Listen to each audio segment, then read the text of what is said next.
Club world cup. तो यार La Liga तो हमारे हाथ से जा चुका है ऑलमोस्ट। अब कुछ दुनिया का करिश्मा हो जाए तो अलग ही बात है, पर इतने करिश्मे होते नहीं है रियल मैड्रिड के साथ वैसे। उसके बाद चैंपियंस लीग ऑलरेडी बाहर हो चुके हैं। अब ले दे कि हमारे पास एक ही कंपटीशन बचा है which is club world cup 2025। ठीक है।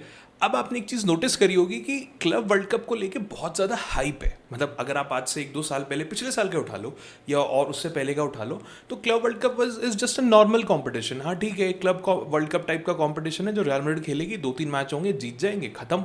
आपने कभी इतनी ज़्यादा हाइप नहीं सुनी होगी, क्योंकि अब ये तो हम सबको पता है कि जबी अलोंसो ने ऑफिशियली बेयर लेवरकुसन को छोड़ दिया है। मतलब अभी ऑफिशियली रियल मैड्रिड के साथ साइन नहीं हुआ है, बट हमको पता है कहाँ आने वाला है। उसके आने से पहले और क्लब वर्ल्ड कप के होने से पहले आप ये देख रहे होंगे कि ट्रांसफर मार्केट में रियल मैड्रिड एकदम से बहुत ऊपर आ गई। मतलब बहुत ज़्यादा र्यूमर्स, डीन ह्यूडसन के साथ र्यूमर्स आने लगे, अल्वेरो करेरास के साथ आने लग गए। अभी रिसेंटली आप देखोगे ग्रिमाल्डो के साथ रियल मैड्रिड जुड़ गई है। उसके अलावा मिडफील्डर्स वगैरह वो ढूंढ रहे हैं। तो मतलब एकदम से बहुत चीज़ें आ गई और हर जगह आपको जो भी र्यूमर आ रहा है उसमें कहीं ना कहीं ये दिख रहा होगा, they will try to strengthen before club world cup, they will try to do this before club world cup. They are मतलब एंड इवन जबी अलोंसो को भी रियल मैड्रिड लाने के लिए क्लब वर्ल्ड कप से पहले बहुत ज़्यादा जोर लगा रही है। तो आपको लगा नहीं कि ऐसा एकदम से क्या क्लब वर्ल्ड कप में हो गया भाई कि सब कुछ रियल मैड्रिड को क्लब वर्ल्ड कप से पहले करना है? ये तो बाद में भी कर सकते हैं, समर विंडो के बाद में भी कर सकते हैं, राइट? मतलब आप आराम से ब्रेक लो, 1-2 महीने का प्लानिंग करो, हमें किसको लेना है, किसको बेचना है, ये वो नहीं, सब कुछ अभी हो रहा है ना? थोड़ा इंटरेस्टिंग।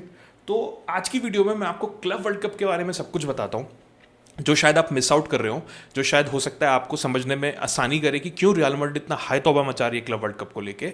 कौन कौन क्लब वर्ल्ड कप में रियल मैड्रिड के ओपोनेंट्स होने वाले हैं, क्लब वर्ल्ड कप एक्चुअली होने क्या वाला है, कहाँ होने वाला है, कौन कौन, everything related to club world cup and why it is important for Real Madrid. And ऐसी क्या 3 से 4 चीज़ें रियल मैड्रिड को ध्यान रखनी है सो दैट हम एटलीस्ट एक ट्रॉफी तो लेके आ जाए। यार कोई नहीं जीती, मतलब सुपर कप वगैरह को हटा दो, बट एक ढंग की ट्रॉफी थोड़ी जीतने के लिए तो मतलब ठीक है।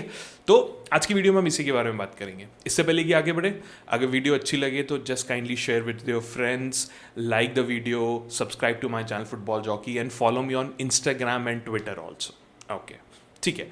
तो सबसे पहले बात करते हैं कि रियल मैड्रिड जो है उसका क्या रिकॉर्ड रहा है क्लब वर्ल्ड कप में। तो यार मैं आपको बता दूं कि रियल मैड्रिड सबसे ज़्यादा रिकॉर्ड होल्डर्स है क्लब वर्ल्ड कप की। 5 बार ये लोग जीत चुके हैं। इतनी टाइम किसी भी और टीम ने नहीं जीता। मतलब 2014, 16, 17, 18, 22 रियल मैड्रिड जीती है। ठीक है। तो वही जो रियल मैड्रिड के ग्लोरी डेज जो रहे हैं अभी पिछले कुछ सालों में, उन सब सालों में रियल मैड्रिड ने ये जीता है। तो आप ये कह सकते हो कि रियल मैड्रिड इस टूर्नामेंट से कोई ऐसा नहीं कि नया टूर्नामेंट है, रियल मैड्रिड के लिए बहुत बढ़िया टूर्नामेंट है ये। बट अब आप अगर क्लब वर्ल्ड कप की बात करो तो अब रियल मैड्रिड के लिए इस साल ये सिर्फ एक टूर्नामेंट नहीं है। पहली बात तो एक ये इज्जत का सवाल है, दूसरा ये एक बहुत ही हाई स्टेक टूर्नामेंट बन गया है यहाँ पे। मतलब आपने 5-7 साल इसको डोमिनेट कर लिया, that is completely fine, but अब की बार जो क्लब वर्ल्ड कप है वो उतना आसान आपके लिए डोमिनेट होने नहीं वाला है, क्योंकि पहले तो आपको सिर्फ 2 राउंड का आप सेमीफाइनल में काइंड ऑफ एंट्री आपको डायरेक्ट मिलती थी और साउथ अमेरिकन टीम्स वगैरह यूजुअली उसको खेलती थी और आपको सीधा सेमीफाइनल फाइनल खेल के आप जीत जाते थे। बट अब club world cup has a new format, that is why I said new club world cup. Now अब एक ये पूरा kind of a mini world cup type बन गया है जिसमें 32 टीम्स इस बार होने वाली है। राइट, आपने सही सुना भाई, 5-6 टीमें नहीं, अब की बार 32 टीम्स होने वाली हैं। एंड अब मैं आपको उस चीज़ का आंसर देता हूं कि क्यों रियल मैड्रिड के लिए बहुत बड़ा टूर्नामेंट है। क्योंकि इन टोटैलिटी जो इस क्लब वर्ल्ड कप को जीतेगा वो अप्रॉक्सीमेटली 100 मिलियन यूरोज जीतेगा। जी हाँ, आप सोच के देखो, रियल मैड्रिड ने रिसेंटली जो अपना पिछला चैंपियंस लीग जीता था उसमें सारी मतलब मैं आपको थोड़ा सा बता देता हूँ, हर स्टेज पे आप जब क्लियर करते हो तो आपको कुछ अमाउंट ऑफ पैसा मिलता है। मैं क्लब वर्ल्ड कप का भी अभी बता दूंगा, अभी just giving an example. Champions league में भी आपने ग्रुप स्टेज पार किया, आपको सर्टेन अमाउंट मिलेगा, फिर आपने राउंड ऑफ 16 पार करा, फिर आपको मिलेगा, फिर आपने फॉर एग्जाम्पल क्वार्टर फाइनल पार किया, फिर आपको कुछ मिलेगा, फिर सेमीफाइनल, फिर फाइनल। तो ये टोटल मिला के रियल मैड्रिड ने अप्रॉक्सीमेटली 131 मिलियन अर्न करे थे जो लास्ट चैंपियंस लीग हमने अभी जीता था। राइट, तो आप सोचो भाई 100 मिलियन आपको इससे मिल रहा है, ये हमारी कितनी हेल्प करने वाला है। इसीलिए आप जो टाइटल और थंबनेल देख रहे हो वो इसी चीज से इंस्पायर्ड है कि रियल मैड्रिड ऐसे ही पागल नहीं हो रही इस कंपटीशन के पीछे, there is something very important with this competition. ठीक है, तो उसके बाद व्हेन एंड वेयर, कब और कहां होने वाला है ये, तो ये 14 जून से 13 जुलाई जो है 2025 ये कंपटीशन होने वाला है यूएस में। यूएस के डिफरेंट 12 से 13 जो सिटीज़ हैं वो इनको होस्ट करेंगी। जो फाइनल है वो MetLife stadium New Jersey में होने वाला है। ठीक है, उसके बाद अब आते हैं कि मड्रिड की क्या हालत है यहाँ पे। तो मड्रिड इस कंपटीशन में ग्रुप एच में है विद 3 अदर टीम्स। एक तो अल हिलाल है, एक साल्जबर्ग है और एक सीएफ पचुका। तो सीएफ पचुका जो है मेक्सिको की टीम है, अल हिलाल सऊदी अरेबियन लीग है, एंड साल्जबर्ग जो है ये ऑस्ट्रियन बुंडसलीगा की है। थोड़ा थोड़ा मैं सबके बारे में बाद में जो है आपको बता दूंगा। तो ये हो गया ये। अब ये जो कंपटीशन है अगर आप देखोगे तो 14 जून से 13 जुलाई 32 टीम, बहुत ही इंटेंस होने वाला है भाई। ऐसा नहीं कि आपको आराम से 3-3 4-4 दिन का रेस्ट मिल रहा है। अगर मैं रियल मैड्रिड के कैलेंडर की बात करूं तो रियल मैड्रिड का पहला मैच होगा 19 जून को, जो कि साल्जबर्ग के साथ होगा ऑरलैंडो में। उसके बाद 22 जून को पचुका के साथ होगा डैलस में। उसके बाद जो थर्ड मैच होगा that is 26 June Al Hilal Seattle में। तो आप खुद ही देख सकते हो कि इतना कम कम 2-3 दिन का सिर्फ टाइम है इनके बीच में। एंड ये कंपटीशन कुछ वैसे इजी नहीं है, क्योंकि 32 टीमों में आपको मैनचेस्टर सिटी, मतलब मैं आप स्क्रीन पे देख ही सकते हो सारी 32 टीमें जो हैं, मैन सिटी, बायर्न, इतनी बड़ी बड़ी टीमें आपको यहाँ पे मिलने वाली हैं। तो ये आपके लिए चैंपियंस लीग से कम टूर्नामेंट नहीं होने वाला है, ठीक है। तो अब आते हैं कि जैसे कि बता दिया 100 मिलियन का पे आउट। अब ये 100 मिलियन क्यों है, मतलब ये सारी टीम के लिए इतना इंपॉर्टेंट क्यों है 100 मिलियन? क्या ऐसा थोड़ी है कि फीफा अपनी जेब से लाके पैसा डाल देगी? कहाँ से 100 मिलियन आ गया, क्यों इतना इंपॉर्टेंट हो गया है, ठीक है। तो 2023 में जो टोटल प्राइज मनी थी क्लब वर्ल्ड कप की दैट इज जस्ट 16 मिलियन, ठीक है। उसके बाद 2025 में ये 1 बिलियन पहुंच गया है अब टोटल, ठीक है। अब इसका कारण है न्यू कमर्शियल डील्स। फीफा ने इस टूर्नामेंट को हाइप करने की कोशिश करी है, मतलब कोशिश करा है कि इसको ऊपर उठाए। इसके लिए उन्होंने बहुत सारे कमर्शियल डील्स करी हैं डिफरेंट ब्रॉडकास्टर्स के साथ, एडवर्टाइजर्स के साथ, सबके साथ करी है, जिस वजह से इस क्लब वर्ल्ड कप में पैसा आया है। और ये उन्होंने इसलिए करा है सब लोगों को ये बता के कि हम बड़े बड़े क्लब्स को भाई यहाँ पे लेके आने वाले हैं, हम रियल मैड्रिड को लेके आने वाले हैं, हम बायर्न को लेके आने वाले हैं, हम मैन सिटी को लेके आने वाले हैं। बार्सिलोना नहीं है इसमें, ठीक है, तो शायद हम जीत सकते हैं भाई, फिंगर क्रॉस्ड, ठीक है। तो बड़े बड़े क्लब्स को हम यहाँ पे लेके आ रहे हैं, तो इस वजह से एडवर्टाइजर्स, ब्रॉडकास्टर्स सबने जो है इसमें पैसा डाला है। तो स्पेसिफिकली इसमें जो सबसे बड़ा जो 1 बिलियन का जो ब्रॉडकास्टिंग कॉन्ट्रैक्ट हुआ है वो एक स्ट्रीमिंग सर्विस DAZN के साथ हुआ है, जिसने सबसे ज्यादा पैसा जो है इसमें डाला है, ठीक है। इस वजह से जो इसका नाम है वो इतना बड़ा विनिंग प्राइस बिलियन में ऐसे पहुंच गया है। तो फीफा ने बोला है कि यार इसको, इसके पीछे करने का फायदा ये है कि ये एक मतलब ऐसा सिंगल डॉलर टाइप का नहीं बन के रह गया, मतलब ऐसा नहीं कि सिर्फ एक टीम को 100 मिलियन मिल गया और फीफा इसमें से $1 भी अपने पास नहीं रखेगा, मतलब वो अपने लिए कुछ पैसा नहीं रख रहा है, जितना भी पैसा है सब डिवाइड कर देगा। जीतने वाले ग्रुप स्टेज इन सबको तो मिल जाएगा। उसके अलावा 250 मिलियन उन्होंने अलग से रखा हुआ है, जैसे मोर लाइक अ सॉलिडारिटी फंड, जो कि और बाकी क्लब्स को भी कुछ ना कुछ वो उसमें देंगे ताकि उनकी फाइनेंशियल ग्रोथ कहीं ना कहीं हो, उनके अंदर कॉन्फिडेंस आए और जो फीफा जो फुटबॉल है वो थोड़ा हर लेवल पे ग्रो करे यहाँ पे। तो फीफा इसमें से कुछ नहीं रखने वाला एज पर फीफा। बाकी फीफा कितना करप्ट है हम सबको पता है, इसमें कुछ नहीं पता। तो अगर मैं आपको थोड़ा थोड़ा बता दूं कि किस बेसिस पे मिलने वाला है, जो भी क्लब इसमें पार्टिसिपेट करेंगे किसी भी कॉन्टिनेंट से, तो अगर मैं सिर्फ यूरोपियन क्लब्स की बात कर लेता हूं पहले, यूरोपियन टीम्स जो हैं उनको 12 से 38 मिलियन मिलेगा जस्ट फॉर शोइंग अप, मतलब जस्ट पार्टिसिपेट करने के लिए। अगर लोग पहले राउंड में भी बाहर हो जाए तो 12 से 38 million depending on different bonuses and all that, ये उन लोगों को मिलने वाला है, ठीक है। उसके बाद हर ग्रुप स्टेज को वो जैसे पार करेंगे तो 2 मिलियन उनको मिलेगा, ड्रॉ में 1 मिलियन मिलेगा। तो जस्ट लाइक जैसे चैंपियंस लीग होता है वही स्ट्रक्चर इन्होंने बनाने की कोशिश करी है। राउंड ऑफ 16 में 7.5 मिलियन और ज्यादा ऐड हो जाएंगे, उसके बाद क्वार्टर फाइनल में 13.1 मिलियन ऐड हो जाएंगे, सेमीफाइनल में 21 मिलियन ऐड हो जाएंगे, एंड रनर्स अप वगैरह बनते हैं तो 30 मिलियन मिलेंगे, और जो चैंपियन है वो एक्स्ट्रा 40 मिलियन लेके जाएगा। तो आप इन सारी चीजों को जब जोड़ लोगे तो ये मोटा मोटा 100 से 105 मिलियन के आसपास बनेगा, obviously depending on the different bonuses they have, ठीक है। तो अगेन मैंने बताया कि रियल मैड्रिड ने 131 मिलियन जीता था, यहाँ पे एक 100 मिलियन का दोबारा ग्लोरी मतलब एक चांस है रियल मैड्रिड के पास, ठीक है। तो अब आप सोच सकते हो कि एकदम से ये जो क्लब वर्ल्ड कप है ये एक ऐसा नहीं कि आफ्टर सीजन का छोटा मोटा सा टूर्नामेंट बन गया है। वैसे तो मिड सीजन होता था यूजली, जैसे पिछली बार सऊदी अरेबिया में करवाया था इन्होंने, तो नवंबर दिसंबर के आसपास जो रियल मैड्रिड ने जीता था तब खेला था। तो अब ये ऐसा कोई छोटा मोटा कॉम्पिटिशन नहीं रह गया, एक मेन इलीट इवेंट बन गया यूरोप के लिए, यूरोप के साथ साथ साउथ अमेरिकन टीम्स के लिए भी, और उनको एक प्लेटफॉर्म मिल गया ये दिखाने का कि यूरोपियन टीम्स ही सिर्फ सबसे ऊपर नहीं है भाई, हम भी वहां पे आते हैं कहीं ना कहीं, ठीक है। तो अब अगेन मतलब अब ये फीफा का कहना है कि ये सिर्फ पैसों के लिए नहीं रह गया, it's not just about the money, it's just about the football, जो कि मैंने ऑलरेडी बताया कि इसको जो फाइनेंशियल रिसोर्सेज है उसको वो इक्वली एलोकेट करेंगे, जो बचा हुआ पैसा रहेगा अपने पास इसमें से कुछ नहीं रखेंगे।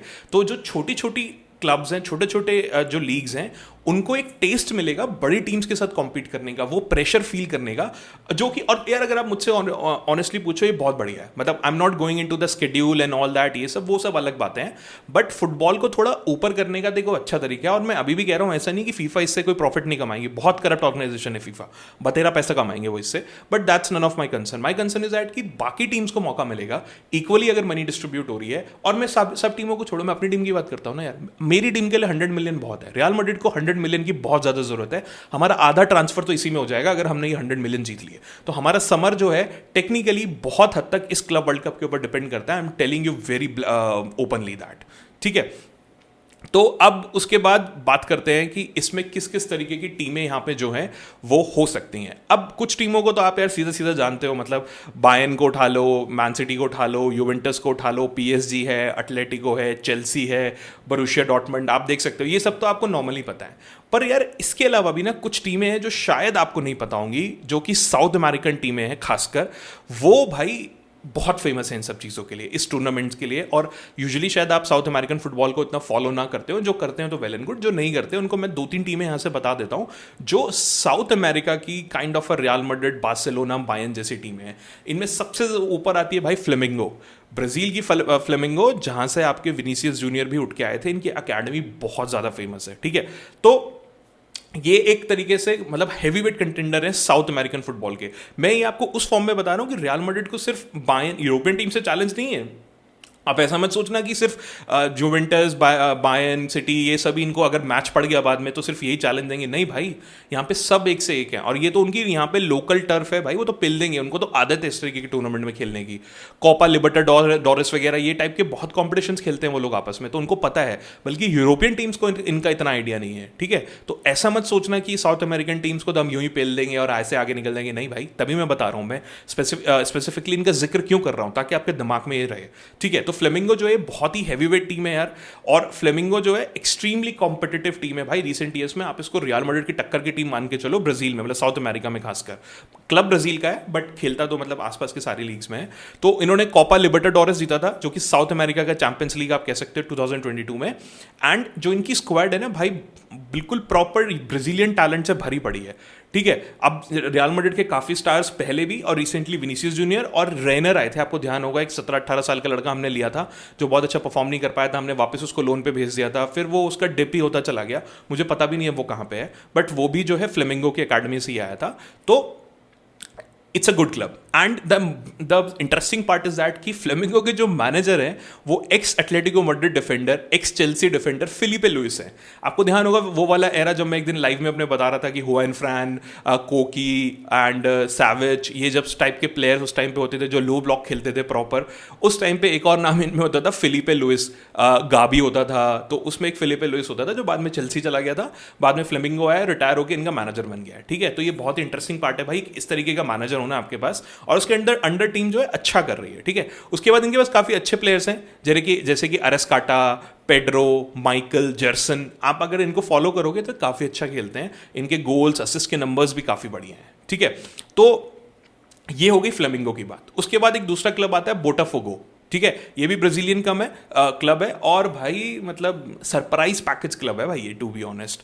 इनके पास मतलब इन्होंने 2024 का कोपा लिबर्टाडोरेस जीता था, जो कि काइंड ऑफ एक मतलब फेरी टेल रन थी, जीते हारे, अभी मतलब मुझे एग्जैक्टली टीम्स याद नहीं है कि किस किस से हारे थे, बट ऐसा हुआ था कि हारे और फिर बैक टू बैक जीतते चले गए, और फिर बड़े बड़े बड़े बड़े क्लब सबको हराया लाइन से, ठीक है। तो ये भी कोई छोटा क्लब नहीं है, मतलब आप इसको मान के मत चलना कि भाई मतलब रियो डी जेनेरियो का बहुत ही हिस्टोरिक क्लब है बोटाफोगो, ठीक है। और ये फ्लेमिंगो के शैडो में रहा है कहीं ना कहीं, बट इन्होंने हमेशा टफ चैलेंज दिया फ्लेमिंगो को शुरुआत से लेकर आखिरी तक, बट अब धीरे धीरे काफी अच्छी प्रोमिनेंस जो है ये दिखा रहा है। न्यू ओनरशिप आई है, एक बिजनेसमैन ने खरीदा है, इन्वेस्टमेंट आई है, काफी अच्छे प्लेयर्स को उन्होंने साइन करा है, तो इन्होंने भी काफी अच्छी स्क्वाड जो है अब असेंबल कर ली है। एंड वो जो है अब इस कॉन्टिनेंट का जो बिगेस्ट प्राइज है भाई, वो जीतने के लिए बिल्कुल यहाँ पे कोशिश करेंगे। इनके पास जैसे इनके पास प्लेयर है Igor Jesus, Jefferson, Artur, Jefferson Severino शायद इनका नाम है पूरा, जेफरसन, इस टाइप के काफी अच्छे अच्छे प्लेयर्स इनके पास भी हैं। तो जो ब्राजीलियन क्लब्स है इनको भाई हल्के में नहीं लेना, और ब्राजीलियन तो ब्राजीलियन, उसके अलावा Argentinian clubs, Boca Juniors, river plate, भाई ये दोनों वहाँ के जो टॉप क्लब्स है, मतलब इनके बिना शायद आप कुछ भी साउथ अमेरिकन फुटबॉल की बात नहीं कर सकते जब तक बोका जूनियर्स एंड रिवर प्लेट नहीं होंगे। One of the famous clubs on the planet. आप रियल मैड्रिड, बार्सिलोना, यूरोप को अलग रख दो, शायद उनसे ज़्यादा फेमस होंगे River Plate and Boca Juniors. And rivalry इनकी more like Real Madrid and Barcelona भाई, कहीं ना कहीं उससे भी ज़्यादा फियर्स राइवलरी यहाँ पे होती है, ठीक है। तो रिवर प्लेट जो कि लिबर्टाडोरेस जीते थे 2018 में, एंड बोका जूनियर्स जो 5 टाइम कॉन्टिनेंटल चैंपियंस रह चुके हैं एंड क्वालिफाई करा इन्होंने फीफा का रैंकिंग क्राइटेरिया जो होता है उसके बेसिस पे इन्होंने यहाँ पे जो है क्वालिफाई करा। तो ये दोनों क्लब ही बहुत ही धमाकेदार है। एंड एक बहुत ही इंटरेस्टिंग फैक्ट आपको बता देता हूँ, बोका ने रियल मैड्रिड को 2000 इंटरकॉन्टिनेंटल क्लब फाइनल में हरा रखा है। तो ऐसा नहीं है कि रियल मैड्रिड इन सबको जानती नहीं है, इन सबको अच्छे से जानती है और ये भी रियल मैड्रिड को बहुत बढ़िया से जानते हैं। एंड इन्होंने रिवर प्लेट ने, बोका जूनियर्स ने तो रियल मैड्रिड को हराया, रिवर प्लेट ने 2015 जो क्लब वर्ल्ड कप फाइनल था उसमें बार्सिलोना के पसीने छुटा दिए थे। जीत तो गई थी इवेंचुअली बार्सिलोना, बट उनके बिल्कुल ना लेने की देनी कर दी थी। आई थिंक 2-1 जीते थे if I am not wrong, ये 1-0 मुझे एक्जैक्टली याद नहीं है अभी, बट बहुत अच्छा मैच था, मुझे मैच ध्यान है वो। तो ये ऐसे क्लब हैं जो आपके यूरोप के क्लब्स की धज्जियां यहां पे उड़ा सकते हैं भाई। तो आपको Brazilian clubs, Argentinian clubs, European clubs सबसे संभल के रहना है अगर आपको वो 100 मिलियन का प्राइस अपने लिए चाहिए तो, ठीक है। अब हम सबसे पहले बात कर लेते हैं ग्रुप एच, जिन टीमों के साथ हमारा कंपटीशन होने वाला है, that is Al Hilal, RB Salzburg and तीसरा है पचूका। तो अगर मैं बात करूं अल हिलाल की, सऊदी अरेबियन लीग में खेल रहे हैं इस टाइम पे। उसके बाद 68 पॉइंट्स के साथ सेकंड पोजीशन पे ये बैठे हुए हैं। बहुत ही अच्छे क्लब है, इस टाइम पे फॉर्म में चल रहे हैं। इनके पास मित्रोविच है जो गोल पे गोल मार रहे हैं भाई। मित्रोविच ने आई थिंक 20 गोल्स मार दिए हैं। उसके बाद एक इनके जो टॉप फॉर्म चल रहे हैं मार्कस लेनार्डो, जिनके 24 गोल्स एंड मतलब 24 या 23 गोल्स है 17 अपीयरेंसेस में, ठीक है। उसके अलावा भाई इनके पास और भी बहुत सारे प्लेयर्स हैं, जैसे कि दैट गाय ना यार, मिलंको सैविच, रूबेन नेवेस इनके पास हैं। उसके अलावा अगर आप कुलेबली याद करो, नेपोली में जो खेलते थे, वो इनके पास है। और मैं एक और प्लेयर भूल गया हूँ, एक और ब्राजीलियन है बड़ा फेमस है जो बार्सिलोना के लिए भी खेलता था, मैं उसका नाम भूल गया हूँ।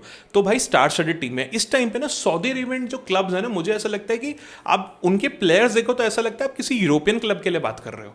मतलब अल नसर उठा के देख लो, सादियो माने, रोनाल्डो, मतलब ओटावियो, कितने सारे प्लेयर उनके पास हैं, राइट। तो मतलब पता नहीं, ठीक है, मतलब इस टाइम पे ये क्लब्स भी भरे पड़े हैं। तो अल हिलाल आता है, आप हल्के में बिल्कुल नहीं ले सकते हो भाई इनको, ठीक है। बहुत ही बढ़िया लेफ्ट साइड से अटैक बनाते हैं ये, एक इनका रिलेंटलेस लेफ्ट साइड ओवरलोड होता है, ये इनकी स्ट्रेंथ है। मैं इनके मैचेस कभी कभी यहाँ पे देख लेता हूँ और यही रीज़न है कि जो इनका मतलब एक तरीके से आप एक्जी वगैरह अगर आप देख लो वो 1.9 पर 90 है। तो भाई सेट पीसीज, और उसके अलावा सेट पीसीज से कम 12 से 13 गोल मार चुके हैं, मॉन्स्टर्स है भाई। और रियल मैड्रिड को तो आपको पता ही है कि सेट पीसीज सुभान अल्लाह बिल्कुल डिफेंड करने में यहाँ पे कहीं ना कहीं। उसके बाद आते हैं second club which is CF Pachuca, Mexico का क्लब है। अगेन आपको लग रहा होगा कोई छोटा मोटा क्लब है, बट ऐसा नहीं है। मैक्सिकन लीग में काफ़ी अच्छे टॉप 4 क्लब्स में ये वहाँ पे आता है। 2024 में ये चैंपियंस कप विनर थे, लीगा एमएक्स क्लोजरा जो है, जो इनकी लीग है उसमें। उसके बाद अभी ये जो है 8th पोजीशन पर है, जिसमें मतलब ये 29 गोल स्कोर कर चुके हैं, 23 गोल्स कंसीड कर चुके हैं। ऑब्वियसली उतना अच्छा सीजन एज सच नहीं जा रहा, but the best part is that कि ये सारे क्लब जब रियल मैड्रिड के अगेंस्ट खेलते हैं ना, तो एकदम ना ऐसा तूफान मच जाता है कि अरे भाई अब तो रियल मैड्रिड के अगेंस्ट तो छोटे से छोटे क्लब में भी ना सुपर पावर आ जाती है। आप चाहे हमारे यहाँ के स्पेनिश लीग के उठा लो भाई, ये ओसासुना, ये मलोका, ये टाइप के क्लब उठा लो, ये रियल मैड्रिड के अगेंस्ट ऐसे खेलेंगे जैसे बायर्न म्यूनिख खेल रही है। तो भाई मुझे इनका बिल्कुल भरोसा नहीं है। तो इनके स्टार प्लेयर है, आपने उनका नाम जरूर सुना होगा, सोलोमन रॉन्डन जो है वो यहाँ पे खेल रहे हैं। 17 गोल इन्होंने मार दिए सारे कॉम्पिटिशन में। एक और इनके प्लेयर हैं इड्रीसी, उसामा इड्रीसी करके नाम है इनका। 9 गोल एंड 8 असिस्ट इनके जो है इस टाइम पे चल रहे हैं। तो इनके पास भी स्टार प्लेयर्स यहाँ पे भर भर के हैं भाई, ऐसी बात नहीं है। साउथ अमेरिकन प्लेयर्स को यूरोपियन क्लब्स के अगेंस्ट खेलना बहुत अच्छा आता है। और ये ना स्पेसिफिकली फेमस है 3-4-2-1 की फॉर्मेशन में खेलते हैं और बहुत ही जबरदस्त प्रेसिंग करते हैं भाई। ये मतलब आप ये मान के चलो कि 14.3 का इनका मतलब सबसे ज्यादा टर्नओवर्स हैं पर 90 लीगा एमएक्स में, यानी कि बॉल छीनना और उसको टर्न मतलब एक तरीके से काउंटर में तब्दील करना, गोल मारना, ये सब करना। तो ये बहुत ही फैंटास्टिक टीम है सीएफ पचूका। अभी फॉर्म शायद इतनी अच्छी इनकी नहीं चल रही है, but they are a fantastic club. उसके बाद आते हैं final team which is RB Salzburg. इस टाइम पे ऑस्ट्रियन बुंडेसलीगा में खेल रहे हैं, 4th पोजीशन पर है। वैसे तो इनके यहाँ 60 पोजीशन 6 टीम्स हैं, चैंपियनशिप राउंड चल रहा है उसमें 4th पोजीशन पे। बहुत अच्छी हालत में नहीं है अभी, टेक्निकली 47 गोल्स स्कोर करे हैं, 33 गोल्स इन्होंने कंसीड करे हैं। तो अच्छी फॉर्म में नहीं है, बट ये भाई कभी भी अपनी फॉर्म बदल लेते हैं। आपको पता है साल्जबर्ग की जो टीम है, ये जो है बहुत ही फैंटास्टिक टीम है।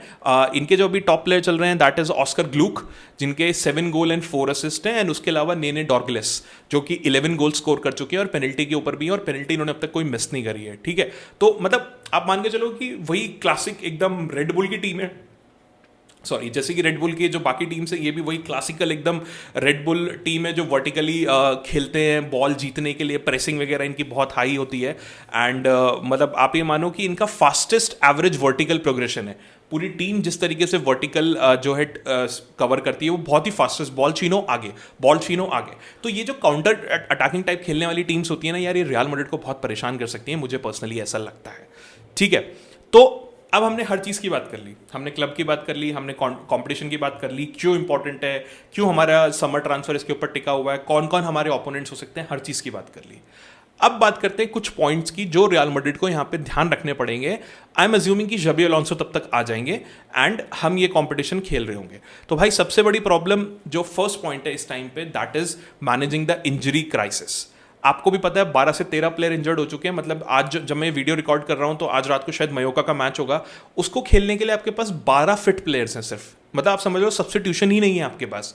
तो आपको ऑब्वियसली एकेडमी से बुलाना पड़ेगा। लुकास वास्कस, डेविड अलाबा, उसके अलावा मिलिटाओ, सब बाहर है, ऑलरेडी बाहर हैं किसी ना किसी वजह से। उसके अलावा विनीसियस जूनियर आपके इंजर्ड हो गए हैं। तो मतलब अटैक में भी आपके पास बहुत ज़्यादा ऑप्शन नहीं है। तो अब चैलेंज यहाँ पे जबी अलोंसो के पास और रियल मैड्रिड के पास ये आने वाला है कि इतने इंटेंस इसमें आपको अपने प्लेयर्स को किस तरीके से रखना पड़ेगा, जहां हर 2-2 3-3 दिन बाद मैचेस हैं। तो इसमें ऑब्वियसली अब साइनिंग्स का बहुत बड़ा रोल रहने वाला है। मतलब आपको साइनिंग्स तो कहीं ना कहीं देखनी पड़ेंगी। और सेकंड ये है कि आपको जो अब रियल मैड्रिड जो जबी अलोंसो के स्टाफ आएंगे, जो फिजियो आएंगे, भाई उनका रोल यहाँ पे बहुत ज़्यादा बढ़ जाएगा। और सबसे बड़ी बात है कि सबसे बड़ा रोल यहाँ पे ये होगा कि आप कितने अच्छे सब्स्टिट्यूशंस करते हैं जबी अलोंसो, जिस वजह से ये मैनेज यहाँ पे हो सकता है। अब हो सकता है नहीं हो सकता ये तो उसी टाइम पता लगेगा, but yes we need to take care of managing the injury crisis वाला पॉइंट, ठीक है। सेकेंड पॉइंट है इंटीग्रेटिंग यूथ प्लेयर्स। अब ये इसके अलावा हमारे पास ऑप्शन बचा नहीं है भाई। मतलब आपकी जो स्क्वाड है वो इतनी डिप्लीट हो चुकी है मतलब इंजरीज की वजह से, कि अब आपको अपने जो यूथ प्लेयर्स है कहीं ना कहीं अब आपको कसिया से जो है अपने जूल्स को निकालना पड़ेगा और अब उनको यूज़ करने का टाइम आ गया है। मतलब वैसे तो एंचेलोटी ने काफ़ी मैचों में उनको कॉल करा है, बट उनको खेलने का मौका नहीं मिला। बट आई एम अज्यूमिंग कि आज के मैच में ज़रूर मिलेगा। और मुझे लगता है क्लब वर्ल्ड कप तक भी ये जो इंजरीज हैं बहुत ज़्यादा ठीक नहीं होने वाली हैं। तो मतलब जैसे कि जेकोबो रमोन, वो तो उस दिन खेले थे सेल्टा वाले मैच में, अच्छा नहीं रहा था बहुत ज़्यादा, बट ठीक है मतलब चल गया, कोई नहीं। यूसुफ को मौका मिल सकता है जो कि बहुत ही फैंटास्टिक कर रहे हैं कसिया में। उसके अलावा डेविड हिमेनेस को मौका मिल सकता है, मारियो रिवास करके 4-5 प्लेयर हैं काफ़ी अच्छे अच्छे, और भी होंगे कसिया के, मुझे सारे प्लेयर्स के नाम नहीं पता, कुछ 3-4 के नाम पता था तो जो मैंने ले लिए। तो इन लोगों को अब स्टेप अप करने का चांस आ गया और रियल मैड्रिड को इनमें कॉन्फिडेंस दिखाने का मौका आ गया है। जैसे कि रॉल एसेंसियो को मौका दिया है, रॉल एसेंसियो ने अपनी जगह बना ली भाई टीम में। तो इस तरीके से इन स्क्वाड को आपको कॉन्फिडेंस देना पड़ेगा, इन लॉन्डो को कॉन्फिडेंस देना पड़ेगा। ये नहीं कि 17 साल का लॉन्डा कोई खेल रहा है, गोल मिस कर दिया तो उसको भाई तो रिटायर हो जा टाइप के सोशल मीडिया पे कैंपेन चलाने शुरू करने पड़ गए, बेचारे को अपने कमेंट सेक्शन बंद करना पड़ गया। We need to be mature enough यार। बच्चा है भाई, पहला मैच खेल रहा है, वो भी अल क्लासिको खेल रहा है, वो भी हार रहे हो, और वो भी इतने गंदे टाइम पे खेल रहा है कि रियल मैड्रिड की फॉर्म ही खराब है, ठीक है। तो रियल मैड्रिड स्टाफ को जबी अलोंसो को ये कॉन्फिडेंस प्लेयर्स में दिखाना पड़ेगा। And I think Xabi Alonso is good enough in showing that confidence even in Bayer Leverkusen, क्योंकि रोटेट करे बिना आप जीत नहीं पाओगे। और अगर आपको रोटेशंस करनी है तो इतनी कोई 10 प्लेयर की साइनिंग नहीं हो जा रही है। तो आपको जो ये कसिया के प्लेयर्स हैं इनको इंटीग्रेट तो यहाँ पे करना पड़ेगा, ठीक है। उसके बाद आता है टैक्टिकल एडजस्टमेंट्स, और मैं टैक्टिकल एडजस्टमेंट की बात कर रहा हूं अंडर जबी अलोंसो, ठीक है। तो जबी अलोंसो हम सबको पता है, मैं ऑलरेडी वीडियो बना चुका हूं कि टैक्टिकल फ्लेक्सिबिलिटी बहुत ज़बरदस्त है भाई की। एंड वो मतलब एक तरीके से ये जो इंपॉर्टेंट पॉइंट है ये आपके इस कंपटीशन को जीतने के लिए बहुत इंपॉर्टेंट रखता है, क्योंकि एंचेलोटी का जो गेम था वो दूसरी टीम्स ना गेस मार लेती थी, प्रेडिक्ट कर लेती थी। उसकी जो टैक्टिक्स थी 4-3-3 नॉर्मल वही खिलाना, हर कोई उसको गेस मार सकता था। But the interesting part is that कि जबी अलोंसो के साथ इन लोगों ने अभी खेला नहीं है कि वो रियल मैड्रिड को किस तरीके से लाइन अप करेगा। तो ये बहुत ही इंटरेस्टिंग चैलेंज होने वाला है जबी अलोंसो के लिए भी, क्योंकि अगर ट्रेंट अलेक्जेंडर आर्नोल्ड उस टाइम तक आ जाते हैं, जो कि मुझे लगता है कि आ ही जाना चाहिए, अब क्या वो उसको अटैकिंग विंग बैक खिलाएगा, क्या वो उसको मतलब विंग बैक हो गया तो चलो ठीक है, क्या वो उसको मिडफील्ड में खिलाएगा, या फिर क्या ये ट्रांजिशन 3-4-3 या फिर 3-5-2 का बनेगा, किसी को कुछ नहीं पता। बट मुझे इतना जरूर पता है कि जबी अलोंसो के अंडर जो हमारी टैक्टिक्स हैं वो एंचेलोटी से तो बढ़िया होने वाली है। मतलब हम लोग वो बोरिंग मैच नहीं देखने वाले हैं कि 4-3-3 हम बैक पास कर रहे हैं, एक ऊपर से लॉब मार दिया और उसके बाद हेडर मार दिया तो किसी ने मार दिया, ऐसा नहीं होने वाला है। तो Real Madrid needs to step up with the tactics and I am 200% sure कि अंडर जबी अलोंसो अपना होमवर्क करके आएगा भाई। तो आपकी साइनिंग्स भी आएंगी, आपके यूथ भी आएगा, तो एक बहुत ही फैंटास्टिक सेटअप। मैं तो बहुत एक्साइटेड हूँ ये देखने के लिए कि क्लब वर्ल्ड कप में जबी अलोंसो किस तरीके से टैक्टिकली टीम्स को हराते हैं या फिर अपने लॉन्डो को वहां पे इंप्लीमेंट करते हैं। तो yes, tactical adjustment is something which we need to take care of. उसके बाद fourth and last point which is reinforcing the squad. भाई जितने रूमर्स चल रहे हैं सारे खरीद लो, अभी सबकी जरूरत है। चाहे आप ग्रिमाल्डो खरीद लो एज ऑफ नाउ, चाहे थियो हर्नांडेज खरीद लो, चाहे एल्वारो करेरास खरीद लो, किसी को भी खरीद लो। लेफ्ट बैक ले लो, ट्रेंट आपके राइट बैक आ गए, डीन ह्यूडसन आपको खरीदना है, जो बातचीत चल रही है। 3 इंस्टॉलमेंट में पैसा देना है, पहली इंस्टॉलमेंट में सिर्फ 25 मिलियन देना है, उसके बाद तो आप क्लब वर्ल्ड कप जीतोगे, किसी लेवल तक तो जाओगे, कुछ पैसा तो वहां से आ जाएगा, वही वापस कर दोगे भाई। तो आपको डिफेंस लाइन ही कहीं ना कहीं अपनी मजबूत करनी है और बीच में अगर एक मिडफील्डर आ जाए तो बोनस है कहीं ना कहीं। और जिस तरीके की इंजरीज इस टाइम पे बन चुकी हैं, आपको डेफिनेटली यहाँ पे री-इन्फोर्समेंट्स की जरूरत है। And I think real Madrid is on the track. Florentino Perez ने अपना लेसन सीख लिया है। जिस तरीके से बहुत ही क्रूशल एकदम बातचीत चल रही है, अगर फेब्रिजियो रोमानो का भी आप पोस्ट देखोगे तो उसने बोला कि जो डीन ह्यूडसन के पिताजी हैं उन्होंने रियल मैड्रिड कैंप से बात करी है, तो बातचीत चल रही है। And the best part is that कि that player is also interested. ऐसा नहीं कि आप पीछे किसी को परस्यू कर रहे हो, वो आपके लिए ज्यादा प्रॉब्लम्स क्रिएट नहीं करेगा। He just wants to be in Real Madrid. तो टेक्निकली आपको प्लेयर्स यहाँ पे खरीदने पड़ेंगे एंड आई पर्सनली थिंक कि Real Madrid is already doing that kind of thing. तो मुझे इससे बहुत ज़्यादा परेशानी नहीं दिख रही है कि ये वाली चीज़ नहीं होने वाली है। तो यार ये कुछ 3 से 4 चीज़ें हैं जो मुझे लगता है रियल मैड्रिड को ध्यान रखनी चाहिए थी। ऑब्वियसली मैं बहुत ज़्यादा टैक्टिकली नहीं जाऊँगा तो वीडियो बहुत बड़ी हो जाएगी, हो भी गई है ऑलरेडी काफ़ी। तो कुछ ये चीज़ें थी। आई होप आप लोगों को समझ में आया होगा कि क्यों क्लब वर्ल्ड कप जो है रियल मैड्रिड के लिए एक बहुत ही डू एंड डाई सिचुएशन का जो है एक टूर्नामेंट बन गया है। अगर कोई इंपॉर्टेंट पॉइंट मैंने मिस कर दिया तो just kindly let me know in the comments. आपको कौन लगता है कौन से 2 प्लेयर जो है real Madrid club world cup तक जरूर साइन करेगी? Just kindly let me know in the comments. अगर इसके अलावा और कोई अच्छी चीज़ लगी हो, बुरी चीज़ लगी हो, just kindly let me know. Video अच्छी लगी हो तो just like the video and share with your friends. Thank you.